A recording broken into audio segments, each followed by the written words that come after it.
Ako si Cabezang Andam, Cabeza de Barangay at ina ni Placido Penitente.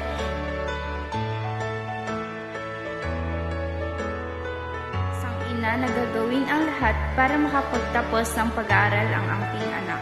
Isa rin akong inang mapag-unawa. Religyosa, may matinding paniniwala sa misa at panalangin.